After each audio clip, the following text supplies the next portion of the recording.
자, 성도는 예수 그리스도를 믿으며 그분을 보내신 하나님을 믿고 하나님의 뜻과 섭리를 믿는 사람입니다. 따라서 오늘 내가 살아가는 동안에 만나는 사건들과 상황에서 내리는 결정의 기준도 결국은 하나님이 기준이 되고 하나님이 중심이 되어야 한다는 거죠. 오늘은 그 믿음을 가지고 말씀을 대하도록 하겠습니다. 오늘 여러분의 삶과 장차 이루어질 삶에 대한 기준이 우리 하나님이심을 다시 한번 깨닫는 복된 시간이 되시기를 간절히 바랍니다. 오늘 본문에 보면 무리 중에 한 사람이 이르되 선생님 내 형을 명하여 유산을 나누게 하소서 이렇게 요청합니다. 여기서 이제 선생님이라고 하는데 이 디다스칼레라고 하는 단어를 사용했는데요. 이 디다스칼레는 오늘날의 티처 이렇게 가르치는 선생님, 교사 이런 의미를 가지고 있습니다. 이 단어는 보통 이스라엘 선생인 랍비를 대신하는 말인데 랍비는 이스라엘의 존경받는 스승을 말합니다. 그래서 당시 랍비들이 그 권위를 가지고 불공정한 재산 분배 문제도 해결해 줬기 때문에 오늘 이 사람은 예수님을 메시아가 아닌 이제 선생님, 랍비 정도로 보고 예수님께 와서 지금 이 이야기를 하고 있는 겁니다. 사실 유대인들에게 랍비란 칭호를 받는 것도 영광스러운 일입니다. 이건 아무에게나 붙이는 일이 아니고 이 디다스칼레라고 하는 이 호칭도 선생님이라는 것도 아무에게나 쓰진 않지 않습니까? 요즘은 뭐 많이 쓰세요. 저한테 선생님이라고 그래서 사장님도 되고 선생님도 되고 그러는데 이런 진정한 의미에서 랍비, 디다스칼레 이런 말들은 아무에게 사용하지 않습니다. 그러나 예수님에게 선생님이라고 했지만 자, 예수님은 어떻게 살라고 어느 길로 가라고 알려주러 오신 분이 아니라 예수님은 그 길 자체라는 거죠. 내가 곧 길이요, 진리요, 생명이다. 내가 누구다. 이렇게 말씀하십니다. 자, 길 자체예요. 제자들은 예수님께 가르침을 받는 자들이지만 결과적으로는 예수님이 가는 길을 따라가는 사람들이 제자입니다. 그런데 오늘 예수님을 선생님이라 부르며 찾아온 사람은 예수님이 어떤 분인지조차도 사실은 잘 몰랐던 거죠. 그래서 그냥 단지 예수님 찾아와서 내 형을 명하여 유산을 나와 나누게 하소서 이런 부탁이나 지금 하고 있는 겁니다. 아마도 예수님을 찾아온 이 사람은 유산 분배 문제로 이미 형과 갈등을 겪고 있었던 것으로 보입니다. 그러니까 예수님께 찾아와서 전후 사정 말하지도 않고 다짜고짜 그냥 내 형에게 유산을 나누라고 말해달라고 그렇게 요청한 겁니다. 유산이 얼마 되는지 모르겠지만 아마 많았겠죠. 많았으니까 싸웠겠지 얼마 안 되고 오히려 빚만 남았으면 유산 서로 안 받으려고 그러잖아요. 유산을 포기하는 그런 상속 포기각서도 쓰고 막 그러잖아요. 재산이 많으면. 당시에는 그런 법이 제대로 있었는지 모르겠지만 요즘은 그런 경우도 있더라고요. 근데 유산이 지금 꽤 되니까 그런데 자기가 형이라고 더 갖추려고 하고 그러니까 이런 부분에 대한 이제 갈등이 있었던 겁니다. 그래서 이거를 좀 나누라고 형한테 좀 명해달라라고 하는 겁니다. 자, 근데 이 사람이 문제는 평소 예수님을 따라다니는 사람도 아니라는 거죠. 필요할 때 주님을 찾고 주님께 간청하는 것은 별로 문제가 없어 보입니다. 사실 저도 급하면 하나님께 때를 써서라도 그것 좀 이뤄달라고 그렇게 간절하게 기도할 때 있습니다. 아니 제가 필요한데 내 삶을 주관하시는 하나님께 구하는 것이 뭐가 이상합니까? 당연히 구하는 것은 맞습니다. 그런데 중요한 것은 평소에도 주님을 따르는지의 여부라는 거죠. 제자는 주님의 길을 가는 사람들이라 말씀드렸잖아요. 주를 따라가는 사람들. 주님처럼 말하고 주님처럼 하나님의 뜻을 실천하는 사람. 이런 사람들이 바로 제자입니다.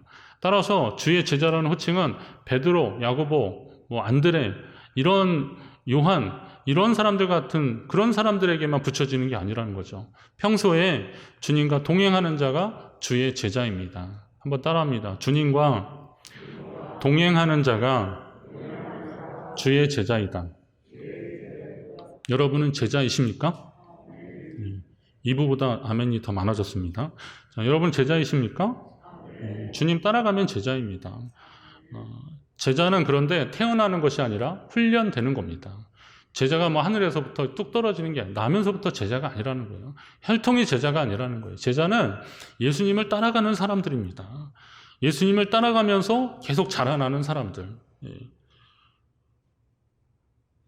누군가 그렇게 말씀하잖아요. 교회 다니시냐고 그래서 교회 다니는데 어디 다니시냐니까 춘천중앙 성결교회 다닌다. 그러니까 춘천중앙은 모르겠는데 성결은 뭐냐? 성결교회는 뭐예요? 성결이 뭐예요? 라고 물으시면 여러분은 뭐라고 대답하시겠습니까? 그런 거 있어요. 감리교, 장로교 그런 것처럼 그냥 성결교회라고 이렇게 말씀하시면 뭔가 좀 아는 것 같은데 그건 정답이 아닙니다. 성결교회는 감리교회나 장로교회나 이런 거는 어떤 교파의 어떤 제도적 조직이나 이런 걸 가지고 그걸 표현한 말들이 감리교회나 장로교회인데, 성결은 어떤 복음을 강조하고 있느냐에 따라서 그렇게 이름을 붙여진 겁니다. 말하자면 이런 거죠. 우리가 예수 그리스도를 영접한 거, 하나님의 자녀 되는 거, 거듭나는 것을 중생이라고 하는 겁니다. 그런데 거듭나면 모든 문제가 해결됩니까? 우리는 이 땅 가운데 여전히 살아가야 되잖아요. 하나님의 자녀로 살아가야 되잖아요.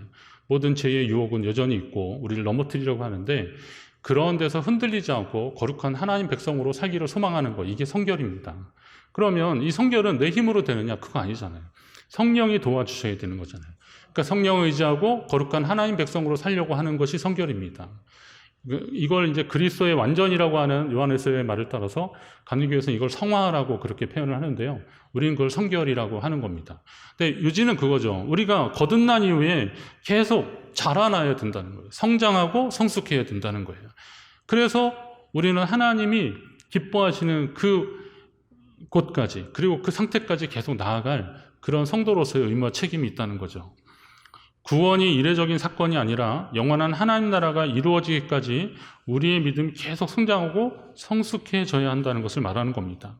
사랑하는 성도 여러분이 범사에 그에게까지 자라나시기를 간절히 바랍니다. 에베소 교회 형도를 향해서 바울이 권면한 거예요. 범사에 그에게까지 자라라. 그는 누구냐? 예수 그리스도입니다. 그리스도에까지 자라는 귀한 일들을 계속, 제자로서의 삶을 계속 살아가야 한다는 거죠. 자신의 필요에만 급급해서 찾아온 사람에게 예수님이 주신 답은 그가 원하는 답은 아니었습니다. 뭐라 그러세요? 이 사람아, 누가 나를 너희의 재판장이나 물건 나누는 자로 세웠느냐라고 물어보시면서 사실은 예수님이 지적하고 계시는 거죠. 예수님의 말씀을 잘 보십시오. 처음에는 이 사람아 그랬습니다. 이 사람아. 아니, 이 사람아 시작하셨는데, 그 뒤에 오는 문장은 그걸 만약에 단수형으로 했다면 누가 나를 너희의 재판장이나 이렇게 하셨어야 되는데, 예수님은 누가 나를 너희의 재판장이나 이렇게 말씀하십니다. 그러니까 단수에서 복수로 넘어가시거든요. 왜 그랬을까요? 이게 분쟁은, 다툼은 혼자 일어나는 것이 아니라는 것을 아셔야 돼요. 여러분, 혼자 있으면 싸울 일이 있어요, 없어요? 자기 내면의 자아 싸우십니까? 예, 그건 그렇다 치고, 혼자 있으면 싸울 일이 있어요, 없어요? 없는 거예요. 혼자 있으면 뭐 싸울 일이 뭐가 있습니까? 제가 자꾸 땀이 나서 이렇게 머리를 이렇게 자꾸 넘기는데, 이거 보니까 별로 지저분해 보이더라고요. 근데 이거 제가 혼자 있으면 넘길 일이 있어요, 없어요? 넘는 일이 없어요. 근데 이렇게 보시는 분들이 있으니까 이렇게 자꾸 넘겨주는 거죠. 근데 너무 자꾸 올리면 또 이게 관심이 여기로 올릴까봐 저도 이것도 신경 쓰고 있는 겁니다. 자, 혹시 여러분이 어떤 분하고 좀 다퉈가지고 속상하고 그러잖아요. 그것도 감사하십시오. 내가 누군가하고 손바닥도 마주쳐야 소리가 난다고 싸울 사람이라도 있는 것도 감사하십시오. 그 사람 다 없으면 어디 되겠습니까? 무인도에 혼자 살고 있으면 누구와 싸울 일이 없습니다. 그러니 다툼은 나 혼자만의 문제가 아니라 나, 너, 그리고 우리의 문제라는 거죠. 그런데 이게 다툼 때문에 피곤할 것 같지만 그건 우리의 심성이 좀 잘못돼서 그런 거예요. 원래 하나님은 우리가 함께 있을 때, 함께 할 때 더 큰 기쁨을 누리도록 우리를 창조하셨어요. 이게 하나님의 창조 원리예요. 시편 133편에 보니까 형제가 연합하여 동거함이 어찌 그리 선하고 아름다운 거 그랬습니다. 계속 이어집니다. 머리에 있는 보배로운 기름이 수염 곧 아론의 수염에 흘러서 그의 옷깃까지 내린 같고, 이 표현들이 참 이렇게 의미가 있고 상징성이 있는데요. 아론은 제사장이잖아요. 근데 제사장의 그 임직식 때 그 머리를 기름에다가, 아니 머리를 아니라 기름을 머리에다가 붓습니다. 그러면 이게 이렇게 얼굴을 타고 올라와서 수염을 기르니까 이게 그래서 옷깃에 이렇게 흘러내리는 것을 이제 시각화한 거예요. 근데 이걸 잘 보시면 영적으로 본다면, 자, 대제사장이신 예수 그리스도를 머리로 하는 교회 공동체가 성령의 하나 되게 하심을 통하여서 귀한 기름과 같은 사랑과 우애를 나누면서 하나님의 복을 누리며 영생을 맛보게 된다. 이런 것을 이야기하는 겁니다. 헐몬의 이슬이 시온의 산들에 내린 같도다 그랬는데, 이 사해가 있다면 갈릴리, 그리고 그 위에 메로스라는 곳이 있습니다. 근데 거기 위에 보면 헬몬산이라는 곳이 있습니다. 근데 이게 만년설이 있는 곳입니다. 그래서 그쪽에서 바람이 확 불잖아요. 그럼 그 찬바람이 밑으로 탁 타고 오는데 뭐 하여튼 기온을 만나든 못하면 이슬이 막 맺히는 거죠. 그러니까 그것을 통해서 식물이나 생물이 살아나는 겁니다. 그리고 그 풍부한 것이 녹아내면서 밑에 갈릴리 호수로 들어오고 그것이 밑으로 요단강을 통해서 밑으로 흘러가는 겁니다. 생명이 계속 흘러가는 겁니다. 은혜가 강물처럼 흐르는 교회에 그랬는데요. 하나님의 은혜가 그렇게 흘러가도록 하는 겁니다. 함께 할 때 그렇게 흘러가는 겁니다. 형제가 연합하여 동거하는 거, 어찌 그리 선하고 아름다운 거, 바로 그런 모습을 보여주고 있는 겁니다. 그러니까 우리가 하나님의 그런 은혜를 함께 누리는 것이 은혜고 복이라는 거죠. 빨리 가려면 혼자 가고 멀리 가려면 같이 가라 뭐 이런 말 있잖아요. 맞습니다. 여러분이 주일에 이 넓은 예배당에서 혼자 예배드린다고 한번 생각을 해보십시오. 혼자 기도하고 찬송하는 거 말고 예배드리러 왔는데 혼자 예배한다고 생각해 보세요. 정해진 예배 시간인데 드릴 사람이 나밖에 없다고 생각하세요. 얼마나 외롭겠습니까? 제가 그 단독 목회할 때 주일에는 그래도 성도님들 오시고 그랬는데 수요일에는 저하고 제 아내만 예배를, 저희 아이들 둘하고 예배만 드린 적이 종종 있었습니다.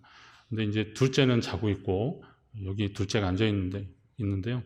둘째는 어렸을 때 자고 있으니까 자는 애까지 업고 나올 수는 없으니까 큰 놈만 데리고 이제 저하고 아내하고 이렇게 셋이서 예배를 드리는 겁니다.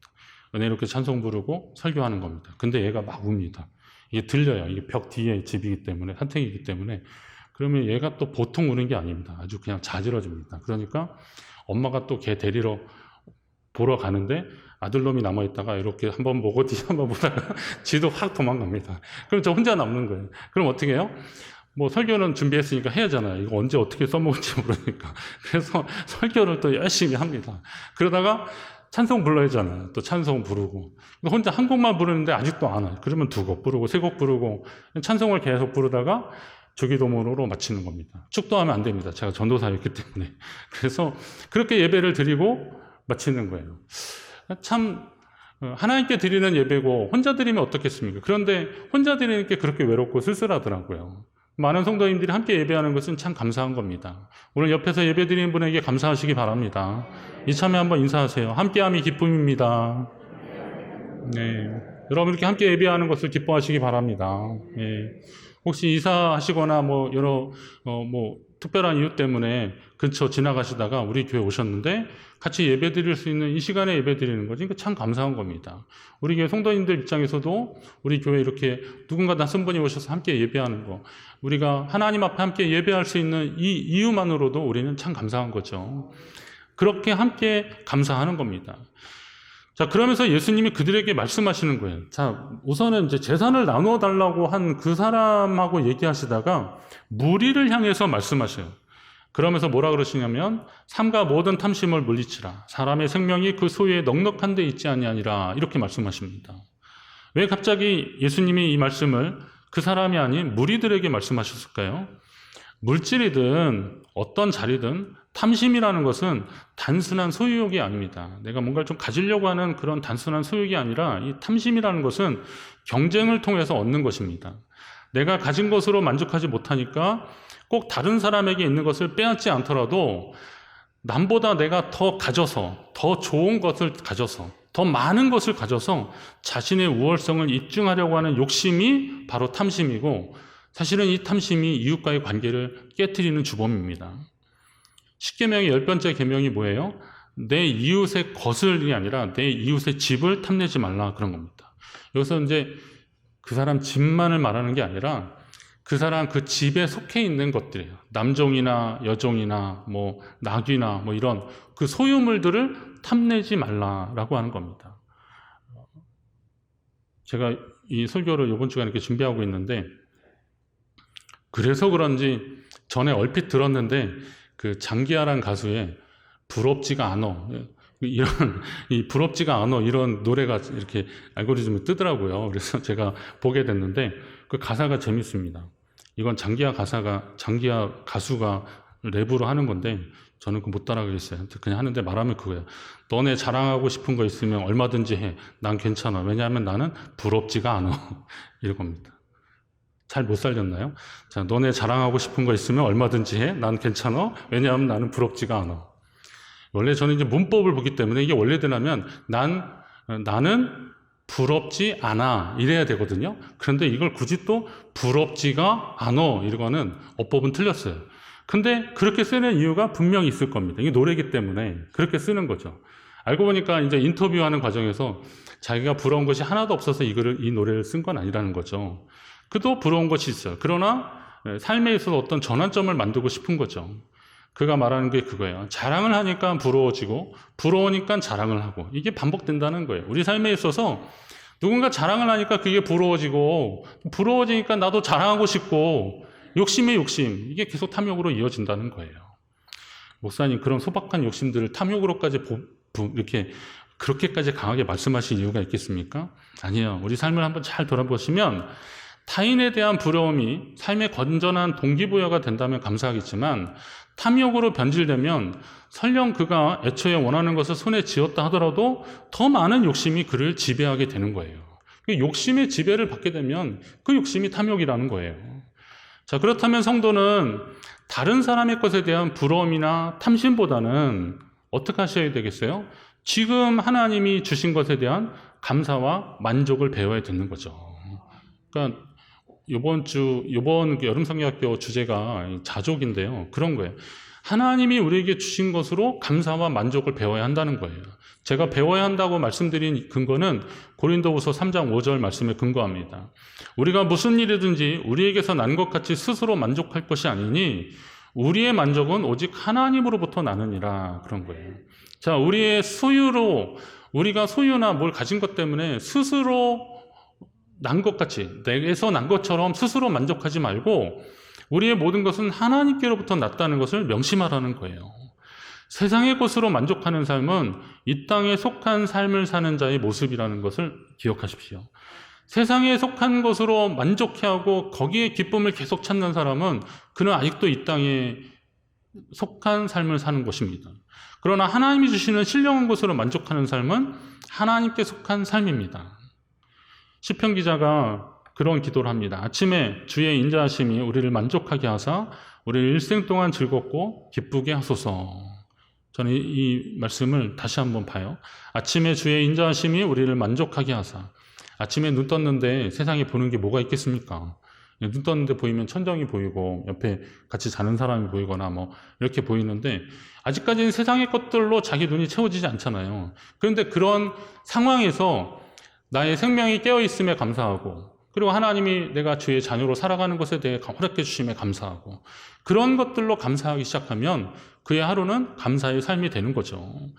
하박국 선지자처럼 하나님 한 분으로 만족할 때 아침에 깰 때부터 하나님의 인자하심으로 만족하고 우리는 기쁜 삶을 살 수 있다는 겁니다. 여러분의 눈에 보이는 것으로 만족하지 마시고 하나님이 여러분에게 주신 하나님의 자녀됨으로 감사하시고요.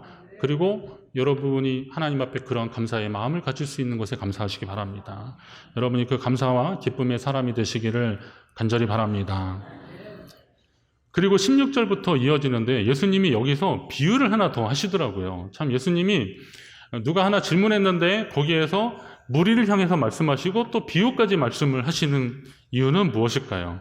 우리에게 결론적으로 해주고 싶으신 말씀이 있기 때문에 그렇습니다. 내용은 이미 여러분이 잘 아실 겁니다. 한 부자가 밭에 소출이 풍성해지자 곡식 쌓아둘 것이 없어서 곡간을 헐고 더 크게 짓고 저장고를 더 크게 한 거죠. 그리고 모든 곡식과 물건을 거기에 쌓아두려고 합니다.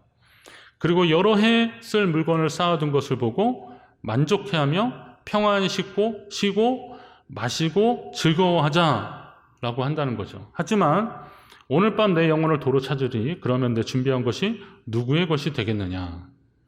자, 예수님의 비유의 핵심 단어는 여러 해 쓸 것을 쌓아뒀는데 오늘 밤 내 영혼을 찾으면 그 네 것이 되겠느냐라고 하는 겁니다. 여러 해 그리고 오늘 밤. 저는 오늘 비유에서 예수님이 우리의 시선을 그가 쌓아둔 물건으로 이끄는 느낌을 좀 받았습니다. 왜냐하면 그러면 내 준비한 것이 누구의 것이 되겠느냐라는 거죠. 원래 예수님은 탐심으로 계속 잘못된 선택을 한 어리석은 부자의 행동에 대해서 이렇게 하면 안 된다라고 그걸 가르쳐 주시려고 이 비유를 두셨는데 그런데 우리의 관심은 그러면 그가 그렇게 쌓아놓은 것은 어떻게 되는 거지? 라고 마음이 거기 가는 거예요. 그러니까 뭐 만약에 뭐 뉴욕 어느 시내에서 어느 할머니가 돌아가셨는데 영양실조로 돌아가셨어요. 근데 그 집 그러니까 유품을 정리하는 가운데 어디 뭐 상자에서 한 몇백만 불의 현찰이 발견이 됐다는 겁니다. 자, 그런 소식 들으면 여러분 어떤 생각 드세요? 아니, 그 돈 가지고 뭐 했어? 라는 생각도 잠깐 하겠지만, 그럼 그 돈은 어떻게 되는 거야? 저만 그런가요? 그 돈은 관심이 계속 거기. 그 물질, 그 쌓아둔 것은 어떻게 되겠느냐? 그러니까 예수님은 그 비유를 들은 사람들의 눈높이에 지금 이 말씀을 하시는 거예요. 너희 그러면 안 된다라고 하지 않고, 내 준비한 것이 누구의 것이 되겠느냐라고 말씀하시는 거예요. 그러니까 우리의 생각이 아직도 부자가 남겨놓은 물질에 머물고 있는 이유, 이거 뭐냐? 이거 욕심이라는 거죠. 분명 내 것도 아님에도 주인 없는 물질에 대한 궁금함으로 포장된 욕심. 그런 욕심이 탐심으로 발전되고, 그리고 결국 우리의 삶이 그리 행복해지지 않는 그런 결과를 낳게 된다는 겁니다. 그런 소식들 듣잖아요. 어느 지역이 개발이 되어서 오래전부터 그곳에 살던 주민들이 보상을 많이 받았다고 합니다. 개발에 대한 소문을 미리 듣고 발빠르게 움직인 사람들도 한 몫을 크게 챙겼다고 합니다. 여러분은 그런 소식을 들으면 어떤 생각이 드십니까? 저는 하나도 부럽지가 않습니다. 저는 하나도 부럽지가 않습니다. 그건 원래 제 것이 아니기 때문에 그렇습니다. 내 건 아닌데 왜 거기에 마음 두고 그러지 못한 것에서 안타까워합니까? 내가 왜 그때 조금 빨리 정보를 깨닫지 못하고 거기다 투자하지 못한 것에 대해서 아쉬워하십니까? 그렇게 아쉬워하면서 혹시나 또 다른 기회를 엿보려고 한다면 그건 욕심입니다. 지금 우리에게 필요한 것은 오늘을 살아가는 믿음입니다. 사실은 이게 더 절박하더라고요. 제가 말씀을 준비하면서 여러분에게 해드리고 싶은 것도 바로 그거예요. 예수님도 그런 말씀을 하셨던 것 같아요. 삶의 미래를 준비하는 태도, 이건 물론 필요합니다. 이 자본주의 사회에 사실 필요하죠. 그러나 필요 이상의 것을 추구하며 여러 해 쓸 것을 모으려고 한다면 그건 욕심이라는 거죠. 주님이 우리에게 다시 물어보실 겁니다. 어리석은 자요, 오늘 밤에 내 영혼을 도로 찾으면 내 준비한 것이 누구의 것이 되겠느냐. 근면하고 성실한 삶을 포기하라는 것이 절대 아니라 그랬습니다. 그 욕심 때문에 오늘 하나님이 주시는 은혜를 놓치지 말라는 거예요. 그러니까 여러 해 쓸 것을 준비하는 그 욕심 때문에 오늘 하나님이 내게 허락하신 은혜를 놓치지 말라는 거예요. 그 은혜에 감사할 수 있는 기회를 놓치지 말라는 겁니다. 예수님이 마태복음 6장에 보면 내일 일을 위하여 염려하지 말라. 내일 일은 내일이 염려할 것이라 그랬어요. 한날의 괴로움은 그날의 족하니라 그랬는데요. 자, 내일 일은 누가 염려한다고요? 내일이 염려할 거라는 거예요. 이 표현도 재밌는데요. 이거 참 말씀을 통해서 보면 우리가 새겨야 될 사실은 내일의 주인은 살아갈 걱정으로 고뇌하는 인간이 아니라, 그러니까 내가 아니라 내일의 주인도 결국은 뭐예요? 은혜로 섭리하시는 하나님이심을 믿어라 라는 거예요. 그러면 오늘의 내 삶의 주인도 누구세요? 하나님이시고 내일의 삶의 주인도 누구세요? 하나님이 되셔야 한다는 거예요. 그러면 그런 것들 때문에 여러 해 쓸 것을 준비하려고 하는 그런 탐욕 때문에 누가 많아졌다는 것 때문에 부럽지가 않은 겁니다. 그럼 우리는 여러 해에 매이는 사람이 아니라 오늘을 만족하고 감사하는 사람으로 살 수 있다는 겁니다. 여러분이 예수 그리스도라고 하는 엄청난 은혜를 입은 하나님의 자녀임을 잊지 마시기 바랍니다.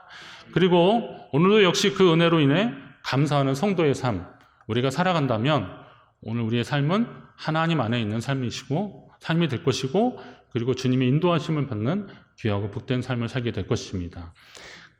그 여러 해 때문에 오늘 감사할 수 있는 기회를 놓치지 마십시오. 그 여러 해 때문에 오늘 하나님의 자녀로 충분히 살아가는 이 복된 시간들을 절대 놓치지 않는 저와 여러분 되시기를 간절히 바랍니다.